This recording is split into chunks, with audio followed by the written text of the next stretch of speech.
People whom you love are not easy. Transform yourself in such a way. Being in your presence, unknowingly, their cup will turn around. As far as your spiritual process is concerned, anyway you're alone. Namaskaram Sadhguru. I'm in a relationship with a very bitter person who is not interested in spirituality. How can I handle my relationship without losing my way on the spiritual path? If your concern is your spiritual growth only, then if you have a demon for your partner, that's the best thing. But your partner, your husband, wife is not just about spiritual growth, you also want to have a pleasant life in the family. Then you have to choose someone whom you like, but any human being on the planet, there is something that you don't like about them, isn't it so? So you use that part of it for your spiritual growth, and the rest of it you enjoy. Just as life. So if your intention is to have a good family, then some rapport is needed between two people, otherwise it won't work. Especially if you have produced children, then rapport is must, otherwise you'll foul the new life that's come up. If you create a foul atmosphere, you'll foul up the new life that is coming up. Nobody has any right to do that actually, but people are doing it. But no human being has any right… You can mess yourself up as much as you want, that's up to you. But you can't mess up a fresh life that's just coming up. So, if you're looking for good life, family life, then one has to find rapport. And that rapport means some areas of commonality at least. But if you're looking for spiritual life, it doesn't matter what kind of person he is, you can use everything for your growth, everything for your growth, if that's all your focus is. But generally your focus is both ways, you want to have a little bit of that and a little bit of this, so mixed fare. So it gets a little complex. So, to build a rapport takes effort, takes compromise, takes love, endurance. Takes endurance, you know. Somebody is constantly like this, you want to build rapport with that person, but you don't want to go his way. That takes lots of endurance. Yes or no? People whom you love are not easy. So what can you do? One thing is to transform yourself in such a way, being in your presence, unknowingly, their cup will turn around. Just yesterday, you know, the other day I just went out in the rain, I went out and it started raining and I was carrying both my India phones because I was expecting some calls and I mean, one is India, one is Europe, one is America, 3 phones I had. One I had in my jacket, other in my trouser pockets, and by the time I got here it got wet and both the phones just burnt up. Then people around me were telling me, Sadhguru, why carry 2 phones? Now we can have 2 SIM cards in one phone.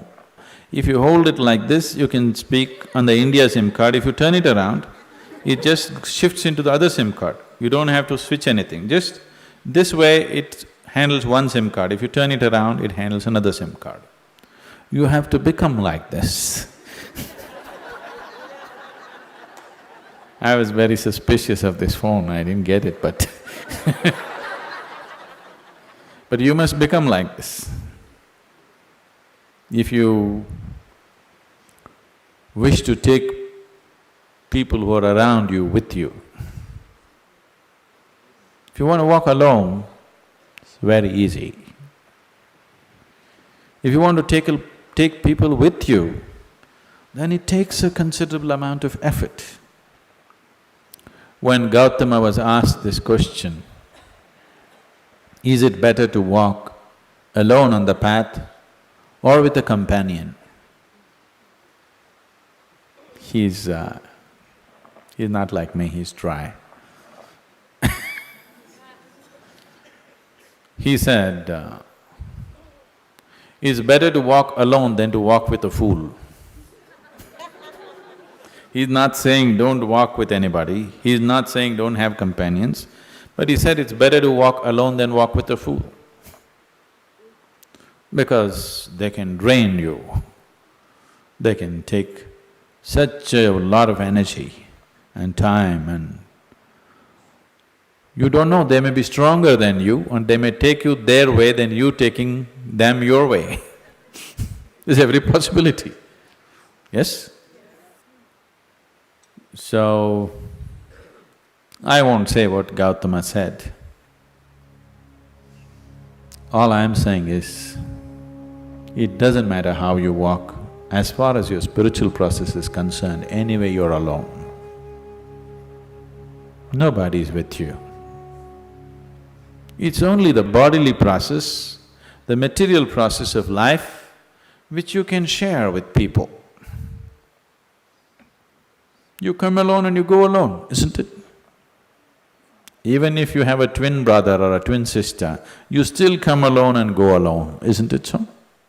So when it comes to the spirit, anyway, you walk alone. So don't mix that up.